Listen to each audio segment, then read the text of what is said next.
Madam Chair, I think you have all of your commissioners. Great. Anna, are you online? Are we set to go for this?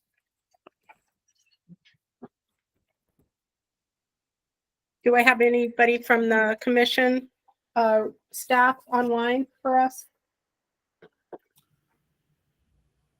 Yes, Madam Chair, this is the director. I just spoke with Anna. She should be getting on shortly. That's fine. Thank you.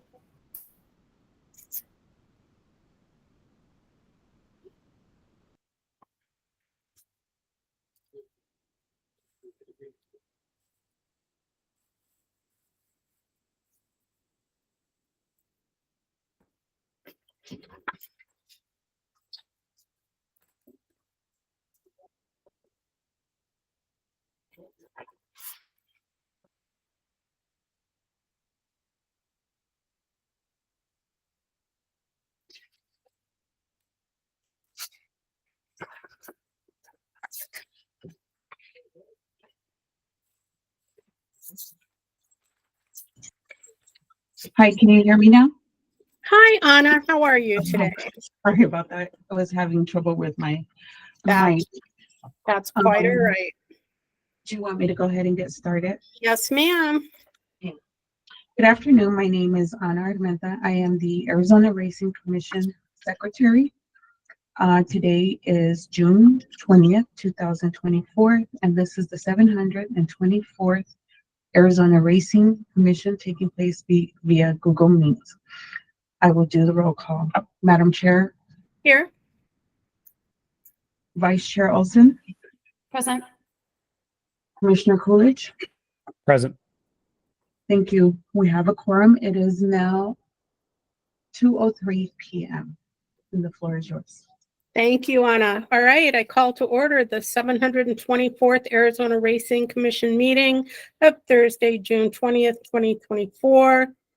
Drop down to item B. We have action items, review, discussion, and possible action for the simulcast agreements pursuant to ARS 5112U, including a Turf Paradise, which is Ellis Park, Colonial Downs, Del Mar, Retama Park, and Tampa Bay Downs. Is there any information or updates from staff?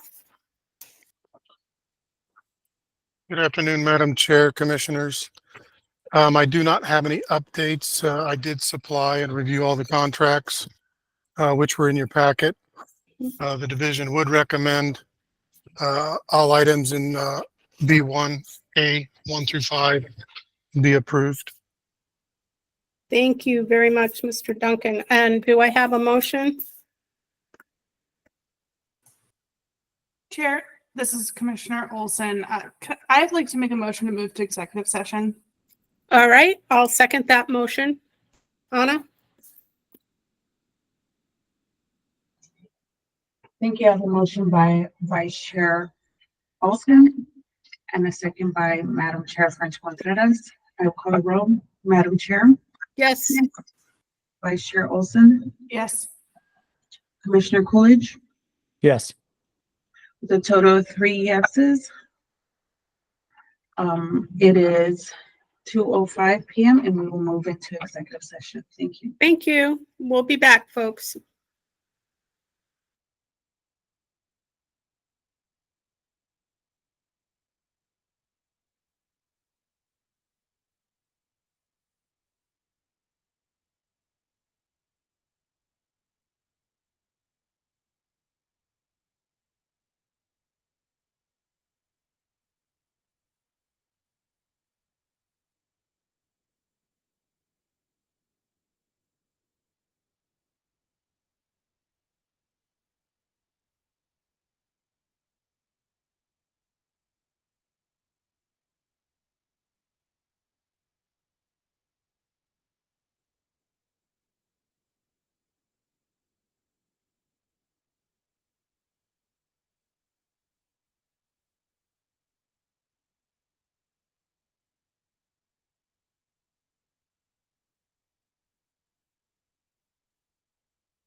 Hi, can everyone hear me? I can hear you. Perfect. Looks like we're all back. I will do the roll call. Madam Chair French Contreras, I'm here. Vice Chair Olson, Present. Commissioner Coolidge. Present. Thank you. We have a quorum. It is now 2:31 p.m. All right. Thank you, everyone. I appreciate your patience. We're going to drop back down into action item B1A, 1 through 5, which I've already read for you. Is there any comments or additional requests to speak on this matter before we move forward on a motion?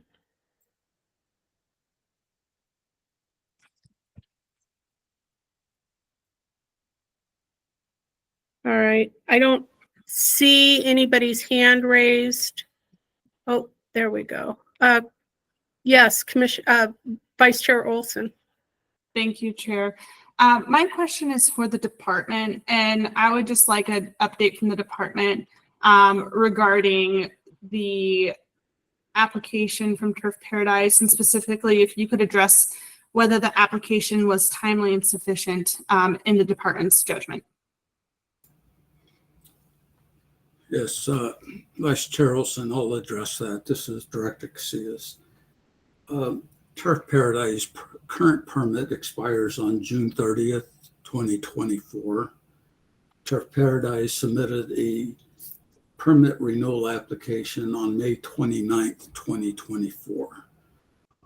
Pursuant to ARS 41-1092.11, if a licensee makes a timely and sufficient application for the renewal of a license, which includes a permit or certification, with reference to any activity of a continuing nature, the existing license does not expire until the application has been finally determined by the agency and a hearing is conducted.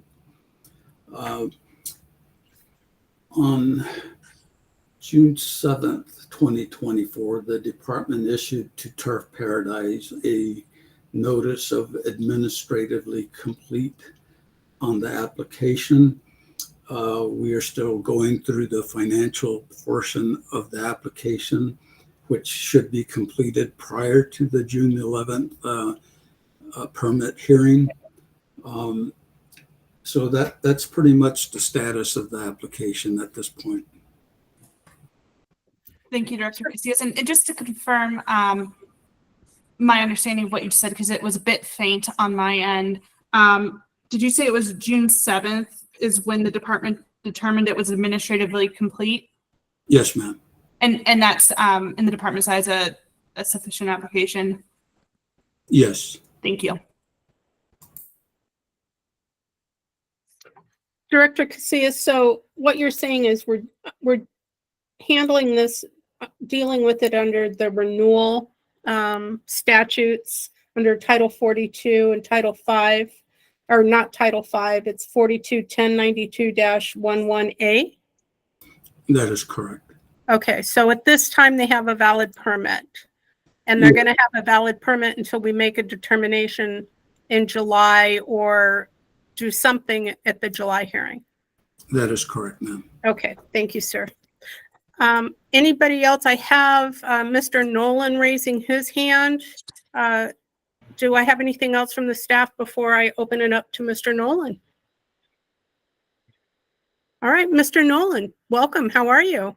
I'm fine, thank you, and thank you for allowing me the opportunity to ask a question. Absolutely. As just stated by the director, a hearing was required. Did I hear that correctly? And if so, was a hearing done in order to be in compliant with the regulatory scheme as just stated? That would be my question. If he could please read that rule and the last statement saying a hearing was needed.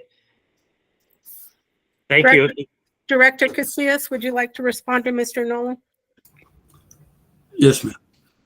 Mr. Nolan, basically, ARS Title 41-1092.11 indicates If a licensee makes a timely and sufficient application for the renewal of a license, which includes a permit or certification with reference to any activity of a continuing nature, the existing license does not expire until the application has been finally determined by the agency and a hearing is conducted. And in this case, the commission would have to hold a hearing and either approve that permit or deny that permit. But until then, that license or permit remains valid.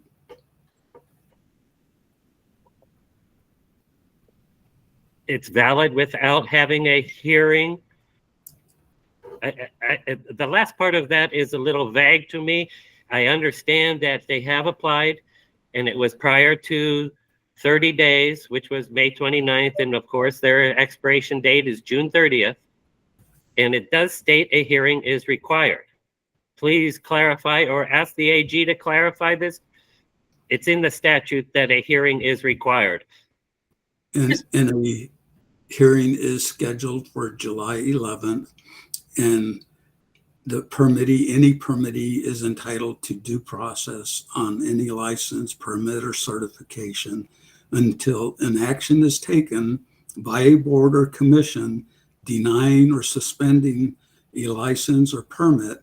Their license or permit remains active and valid until that such time is determined.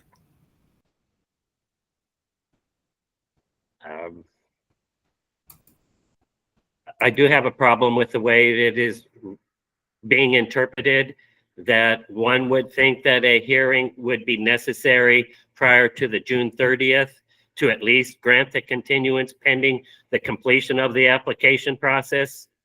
Well, That is my concern.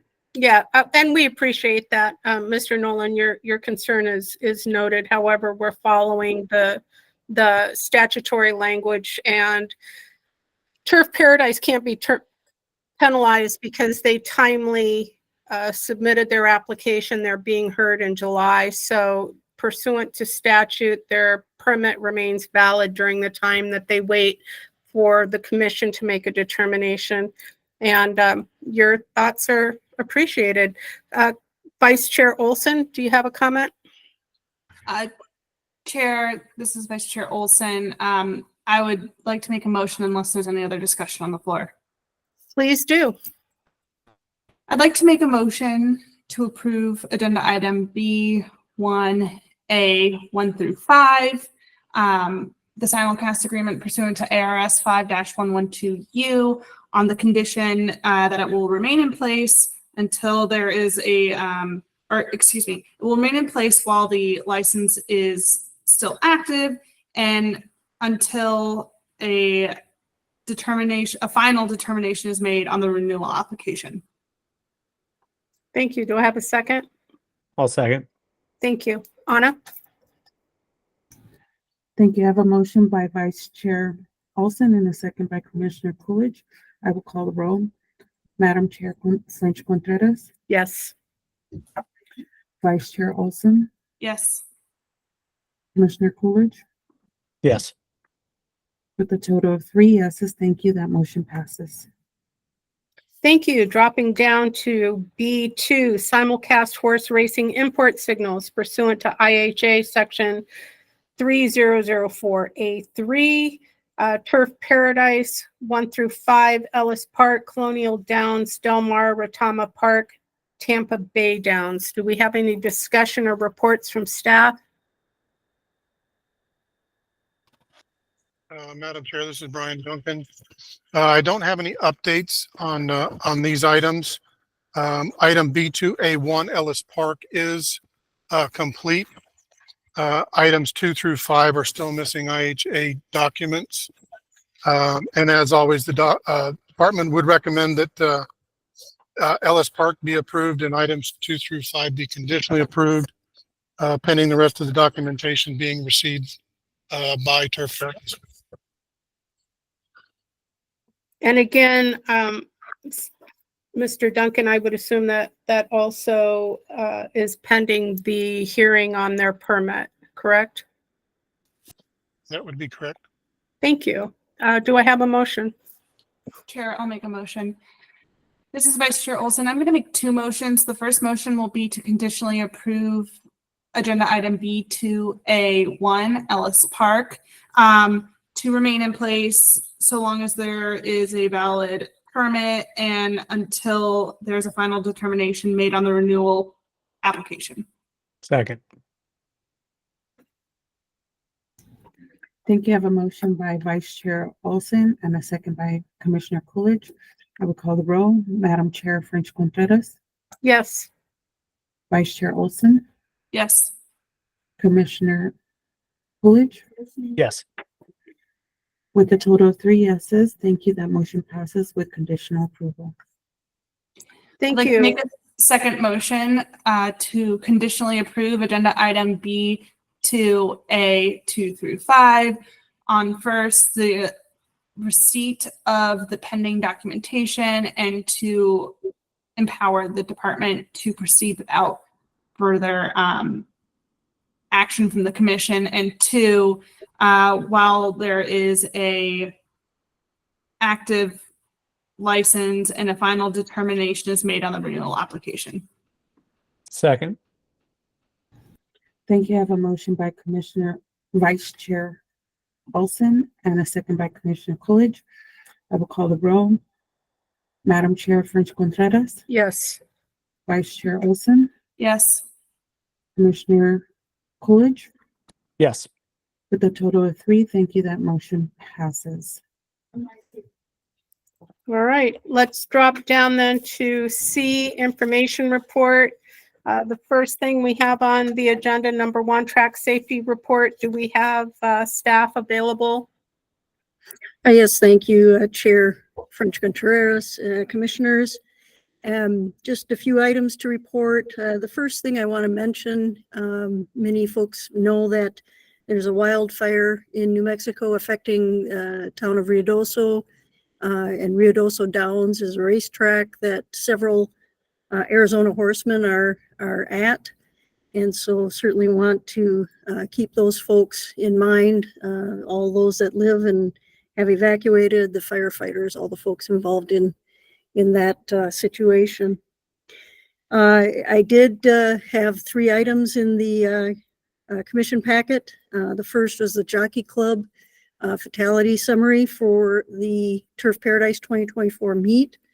That's what documents the rate for the entire meet of 1.41 fatalities in racing per 1,000 starts.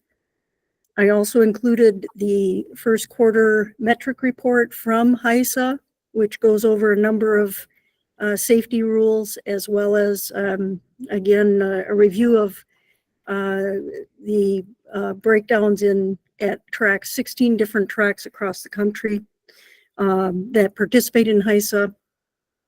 I also included the end of meet report that was prepared by the Racing Safety and Welfare Committee. That's a requirement by HISA. And again, just briefly, some of the topics. We did meet 4 times. The members of the committee include racing division staff, myself, the stewards, and executive leadership, track management, the track veterinarian, racing secretary, medical staff, and track superintendent, as well as horsemen organizations, the HBPA, the Quarter Horse Racing Association, trainers, and the Jockeys Guild.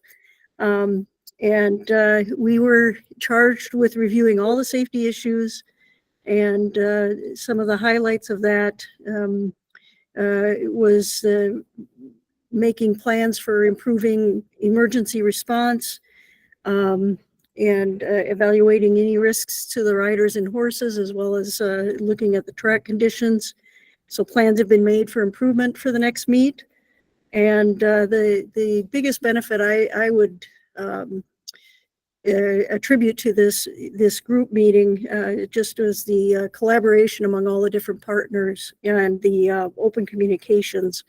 I think it will do a lot of good in going forward with future race meets. Just an announcement, HISA has changed the safety rules, and that was approved by the FTC That's been released. The rules are due to go into effect July 8th. That won't really affect us here until the fall. But there is a webinar for trainers if they want to become familiar with these changes, July 1st of 2024.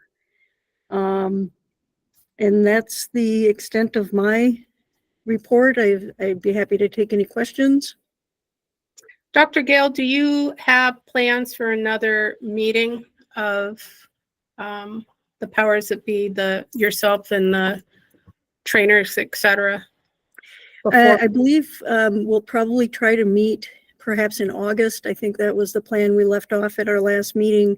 And again, that would be in preparation for the coming meet, planning some trainings, drills, again, evaluating the equipment and personnel available for the coming meet. Just an overall assessment of where we're at and what we need to do to improve. Great. And is that webinar for trainers and those parties, is that readily being advertised? Is it available so that they can find it? I imagine that anyone who's a registered trainer with HISA has probably received an email. I saw an article in the Thoroughbred Daily News about it. Okay. It is free to attend. And I think the registration information's in that Thoroughbred Daily News article. Perhaps later in the meeting, Leroy Guessman or one of the other horseman representatives could expound on that. Great, thank you. Drop down to budget report. Apologies, Oh, I want to turn it over to the stewards. Oh, my apologies. Thank That's you. all right. Hi, good afternoon, Commissioners. This is Claudia Alvarez, Steward. Hi. Hi. We're working with the HBPA, Jockeys Guild, HISA, and HIWU.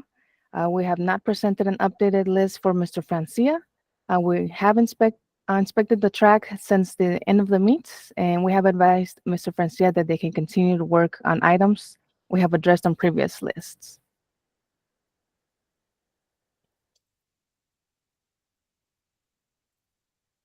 All right, any further updates? Mr. Estrada, do you have anything for us?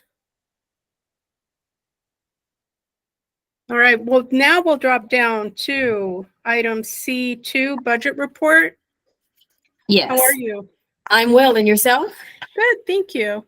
So hello, Madam Chair and Commissioners. I'm going to give you a budget update for the month ending of May of 2024. The cash balance as of May 31st was $2,405,000. We're still projected to spend $2.2 million, and we're going to give out Breeders' Awards of $250,000. Next, I'll go over our revenue collected by type. So we had the regulatory wagering assessment. We collected $146,836 for the month of May. Pari-mutuel tax, we collected $8,637. The dark days, we collected $1,800.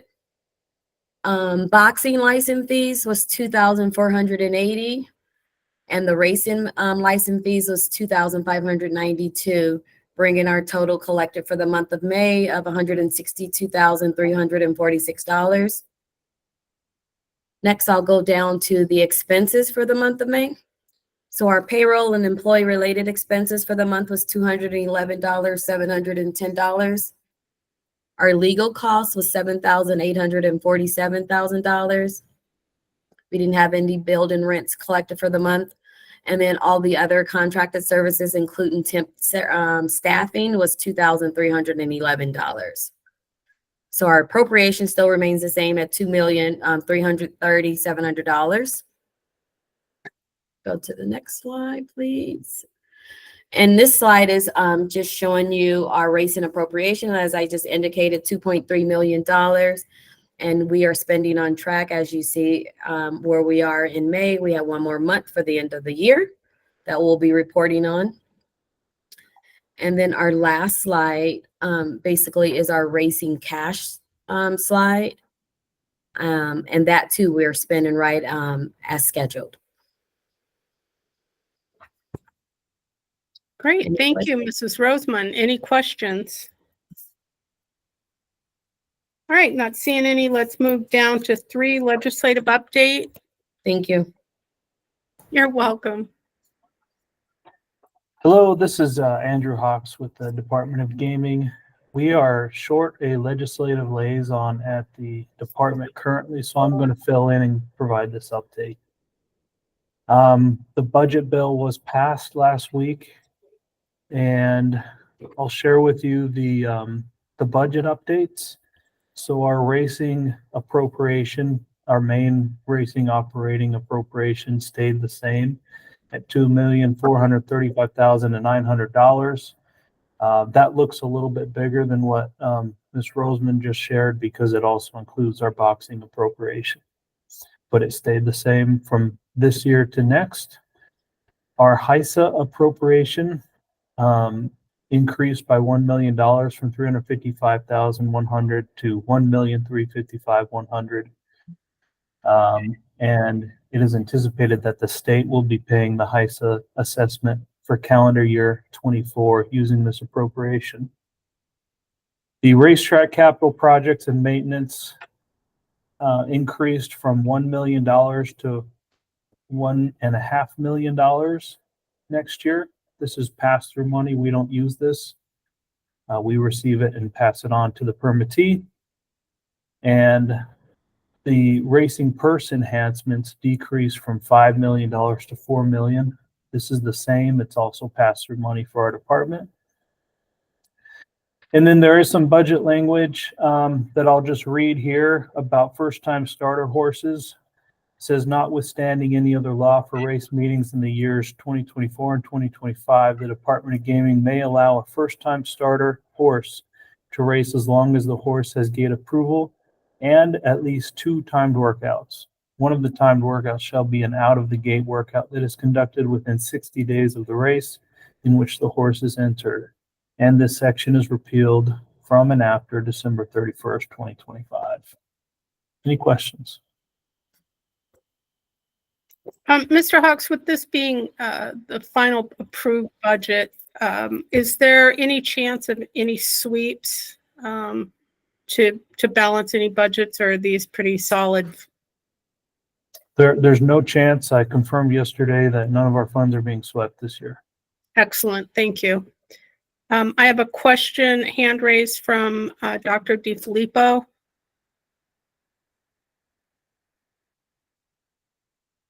Are you there?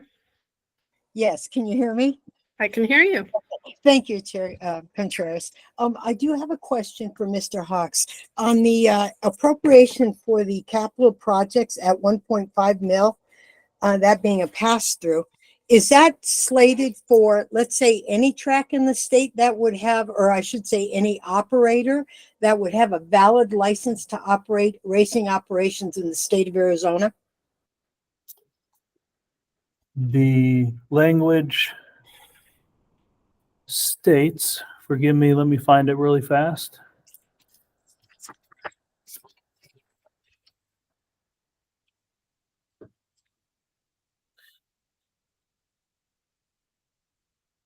Okay, here it is. It says the appropriation made in the racetrack capital projects and maintenance and operation funding line item shall be distributed to commercial live racing permittees for capital projects and track maintenance and operations, including costs associated with the compliance costs associated with HISA. And then it says, from the amount appropriated in the racetrack capital projects and maintenance and operations funding line item, the Department of Gaming shall allocate $1.5 million to a commercial live racing permittee located in Maricopa County. So in essence, you're saying that that appropriation, the 1.5 million, is strictly for Maricopa County and could never be applied for, let's say, Arizona Downs or Rayito if you had a licensed permittee. That would be my understanding. I'm not an attorney or a legislative expert by any means. But Chair Contreras, could we possibly get a clarification on that for the upcoming meeting? Yeah, I will ask that it get put on the agenda for clarification, further explanation, from legal counsel. Thank you so much. I appreciate it. Absolutely. Anything else on legislative update? Thank you, Mr. Hawks. Let's drop down to 4, report on International Horse Racing Integrity Act. Mr. Guessman, are you available?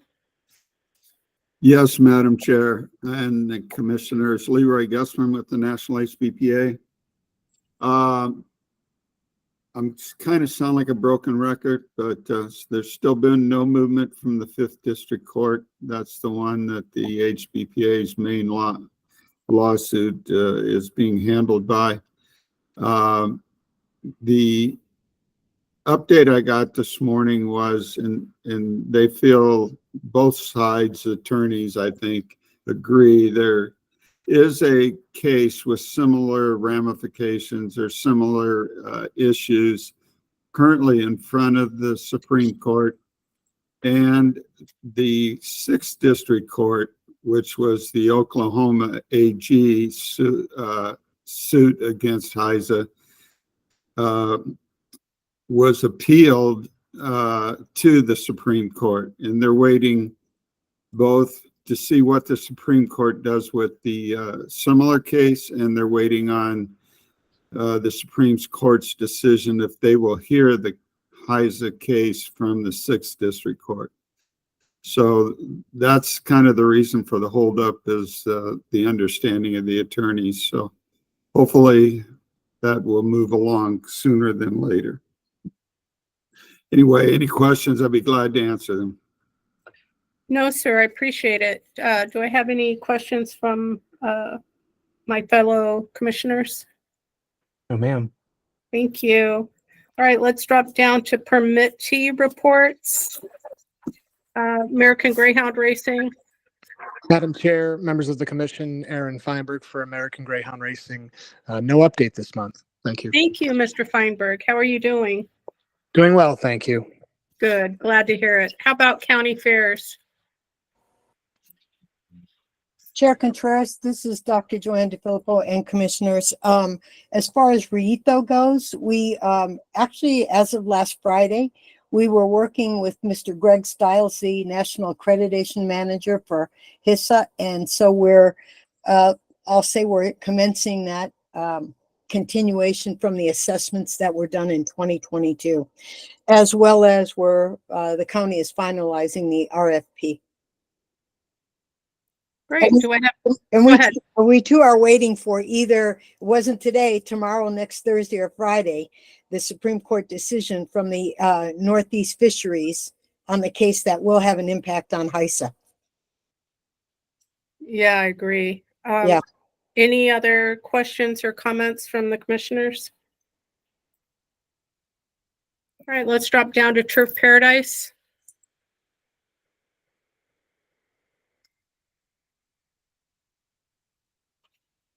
Mayor Francia, are you available? Anybody for Turf Paradise? Yes, Madam Chair. There he is. And I think Mr. Sims is on live with the meeting here today. In short, what I can tell you is what I had mentioned to the Safety Committee the last time we met, is we have about 150 projects before us this summer, and they're divided into minor projects and those that fall under the category of safety and welfare. And that's the one we pay the most attention to. For example, let me just read you one section of what we are addressing that comes under safety and welfare that we're doing as a capital improvement and safety measure. And this is track maintenance equipment. The manufacture of 2 brand new harrows to complement the 2 already in service at the track. They're being manufactured up in Prescott.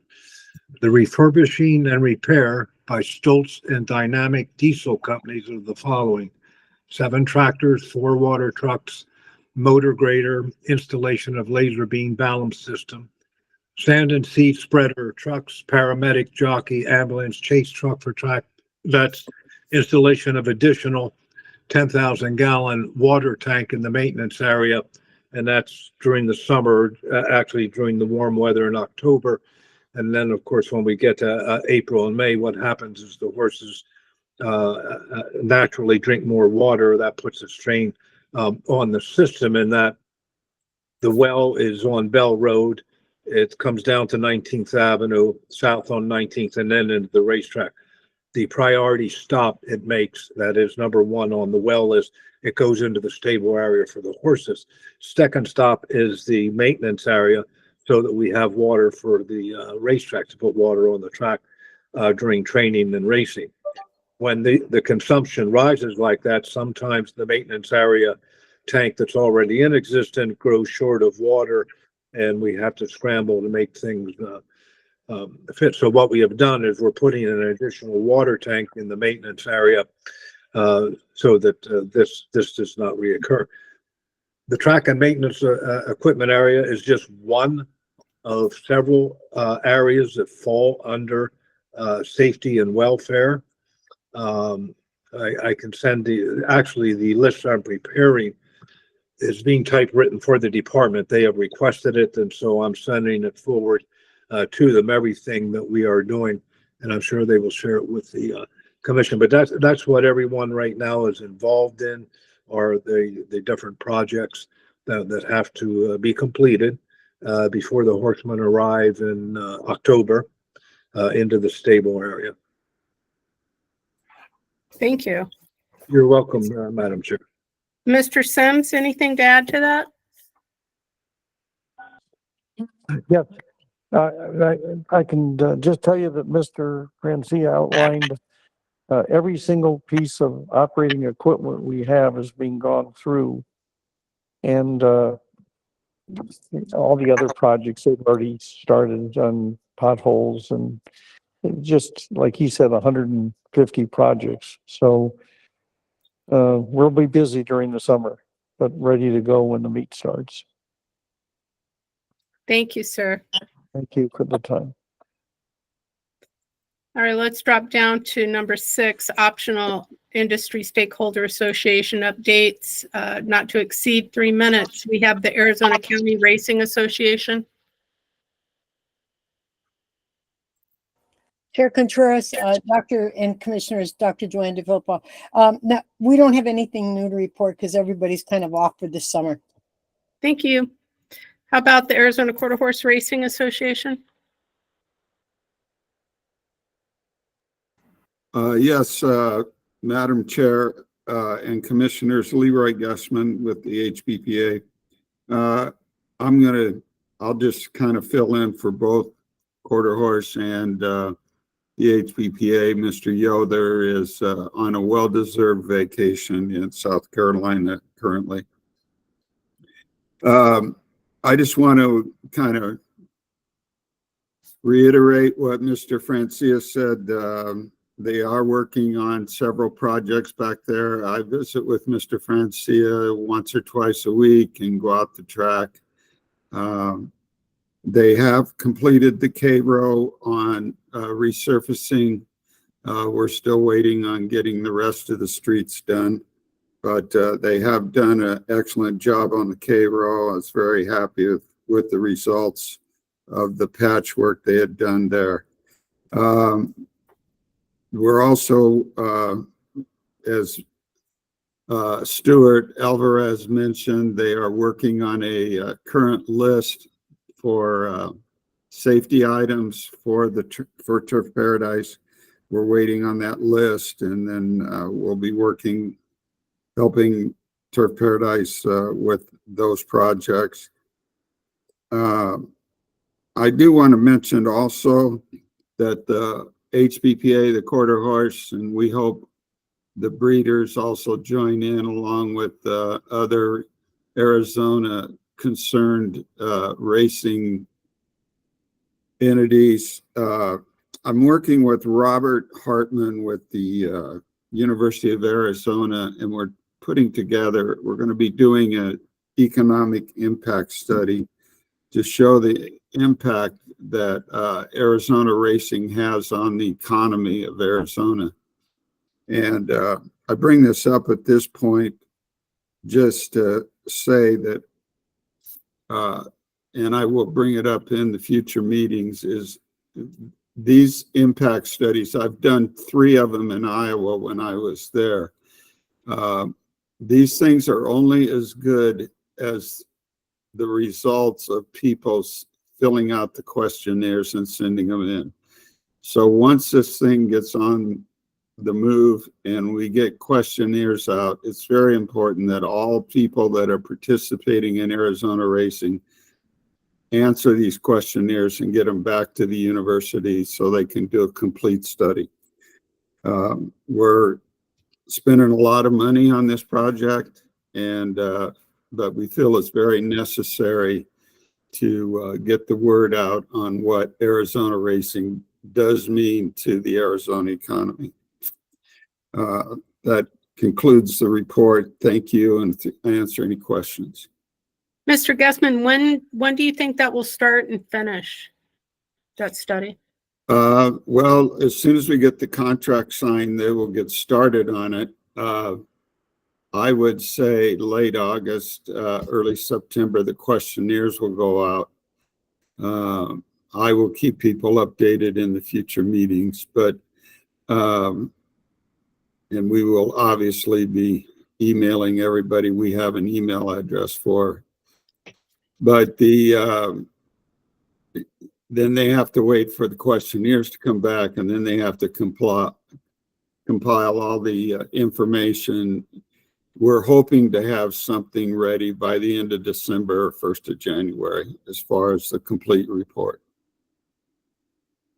Great, thank you. I look forward to that. Let's, item C, Arizona Thoroughbred Breeders Association. We have anybody online? How about Jockeys Guild?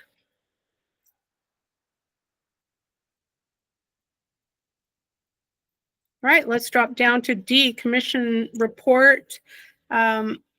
Summary of current events affecting the Arizona Racing Commission.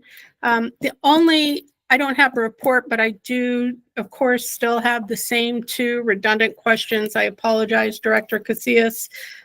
But are we any further along in the application process for our vacant seats for this commission? Madam Chair, I recently had our acting legislative liaison reach out to the boards and commissions office and inquire.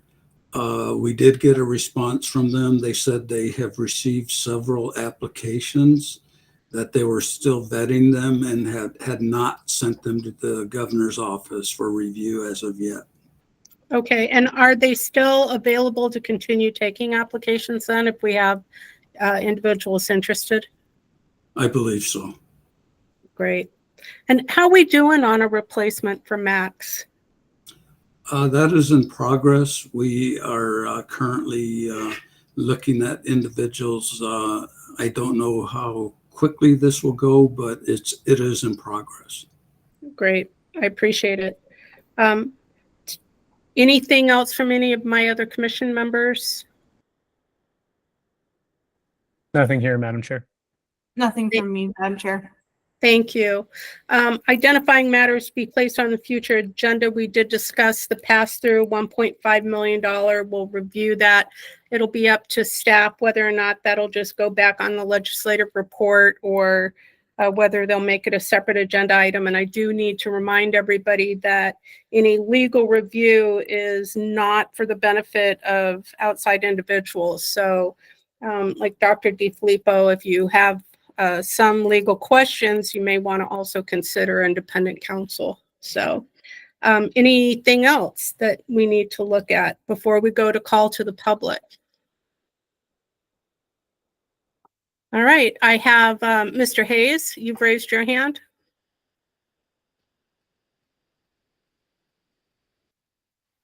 Yes, I did, Madam Chair. I just had a quick question. Turf Paradise right now is continuing to take bets from off-track betting, and I just want to say overall, the air conditioning has been turned off there, and it's just really tough on the people there, to have fans. It just kind of seems unfair. And I would ask that if there's any way that the air conditioner during the summer is turned on, if they're going to have off-track betting. You're talking about the Turf Paradise facility, Yes, exactly. Mr. Hayes? Yes. I think that was a yes. Yes, I was. Just the facility itself at Turf Paradise. Okay, thank you. Mr. Author? I know this is, this is Jerry Sims just wanted to, I know that we shouldn't respond, but for the benefit of that customer, to my knowledge, it's on 5 days a week. It's not very busy. There aren't many people Monday and Tuesday, but Wednesday through Sunday, the air conditioning's on. Thank you. Okay. Okay, maybe I was there on Monday and Tuesday, but thank you for the update. Thank you, gentlemen. Anything else before we move on to Mr. Author? All right. Mr. Author, you raised your hand? Thank you, Madam Chair. ma'am. Or sir? I just a quick comment. I believe the meeting before last, Director Casillas, and this question is aimed at Director Casillas, concurred that Rito does not have a permit since January, since their contract with the Horsemen expired. So I'm just curious where the $10,242.42 in January, the $14,294.05 in February, the $15,820.97 in March, the $15,780.79 in April, and the $17,382.54 in May up to the Kentucky Derby, where that money went.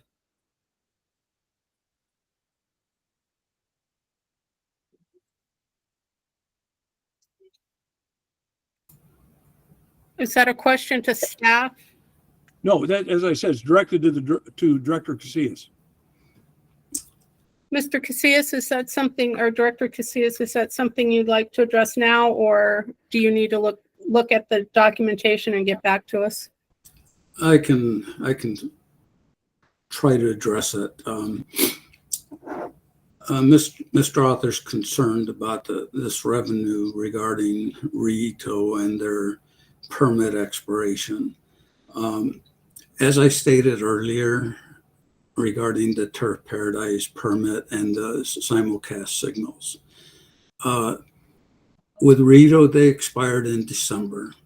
However, they did submit an application to the department, which the department deemed as incomplete. And a hearing had not been held pursuant to Title 41, 1092.11. However, we had some settlement conferences with Rito, and ultimately we had a decision made by Rito to withdraw their application, which was effective March 31st. Therefore, monies have not been distributed as of yet between Twin Spires and Rito and other entities that are recipients of monies, which includes the state. That matter is still being resolved and worked on. And when it is finalized, the monies will be distributed as appropriate. But that is the reason why Rito extended beyond December, because of Title 41, 1092.11. Hope that answers your question, Tom. Thank you, Director, but no, it doesn't. You extended to Rito. Do not apply for renewal now because you won't get it. Reapply when you're in a position where you have a chance to get it. In the meantime, we will quote unquote escrow those monies. That consideration was never given to Arizona Downs. Immediately after our contract with the HBPA had expired, you sent a letter to the HBPA saying you must immediately cut their signal because they do not have a contract with the HBPA. We were not given please don't apply now because it'll be reapply when you think you're in a position to get your, so we were never given this option of, well, nobody has denied your application yet, so we'll just keep limping along here. You just immediately sent a letter to the HBPA to say, cut their signal. Mr. Author, this isn't the time and place, and it is not your authority to question matters of some other permittees' activities. So I'm not going to respond any further to you regarding any more of your questions. You just answered my question. Thank you. All right. Does anybody else call to the public? I don't see any other hands. Anybody else would like to comment or have public comment? Mr. Nolan, yes. I'm going to give you 3 minutes. Why not 5 as normal? Because you've already spoke once, and normally what we've decided to do is make you all wait until the call to the public, but I let you speak early, so I'm taking that into consideration and giving you another opportunity. Right, okay. Thank All you, right. Chair, and thank you, Commission members, staff. Appreciate this time. I wish I'd had further.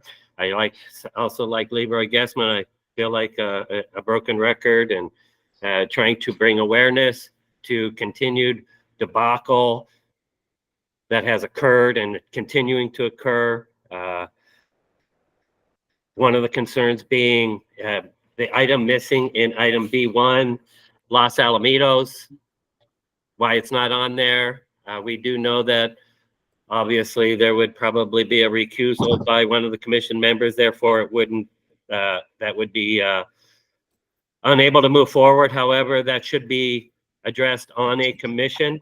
Maybe that would help persuade a governor to move and fill those vacant seats so these don't continue to happen. That has an impact on the purse structure. It has the impact on the tax revenues of the state. It has an impact on the facilities themselves. That being said, let's go to another situation that was just mentioned too. It's wonderful to see that there are 150 projects currently going on at TURF. Is that any indication that there's been a lot of neglect, that they're trying to catch up on 150 projects? I don't want to waste my time. That's reiterating what I say these past months, but it is trying to bring awareness of what I believe is the regulatory people enabling this permittee to move forward without forwarding the other permittees the same benefits. I say that as the meeting started today, you go in executive session, you come out with an answer. For the public's sake, I wish to just be totally transparent. I had raised concerns yesterday and again this morning with the commission members concerning the expiration of Turf Paradise's permit. You go in executive session, takes about a half an hour, you come out with a choreographed answer, which it is enabling Turf Paradise to continue. I think personally there's a word in that I didn't called gobbledygook. I heard a lot of gobbledygook to get to the answer that you wanted to get to help enable Turf Paradise for the appropriate way to move forward in it. I can't, it's very displeasing, and I believe I speak for a lot of the industry stakeholders, the wagering public, that we deserve better. We need more transparency to continue to enable this facility, which is still deplorable in my neighborhood. If you drove around it, you would be displeased as I am. It's not getting any better from the neighborhood point of view. The 5 Oleanders, seconds, Mr. Nolan. all right. I appreciate your time. I will continue to bring awareness. It is needed. Please heed my warnings. Thank you. Sir. Thank you. Anybody else call to the public? All right, let's move down to announcements. Our next scheduled commission meeting will be in person, correct, Anna? Correct, both in person and via Google Meets. Thank you very much. So we will be in person. If you can't make it, please feel free to join us on Google Meets. That'll be posted on the website at 10 a.m. on Thursday, July 11th, 2024, at the offices of the Racing Commission there at 100 North 15th Avenue and Suite. Is it 202 or 302? It will be on the third floor, 302. Third floor. Thank you, ma'am. I appreciate that. Anything else? Do I have a motion to adjourn? I'll motion to adjourn. Thank you. Second. Thank you. Thank you. I have a motion by Vice Chair Olson and a second by Commissioner Coolidge. I will call the roll. Madam Chair French Contreras, Yes. Vice Chair Olson, Yes. Commissioner Coolidge. Yep. Thank you. The time is 3:22 p.m. and the meeting has adjourned. Thank you, everyone. If you can please exit the meeting. Thank you very much. Have a good afternoon.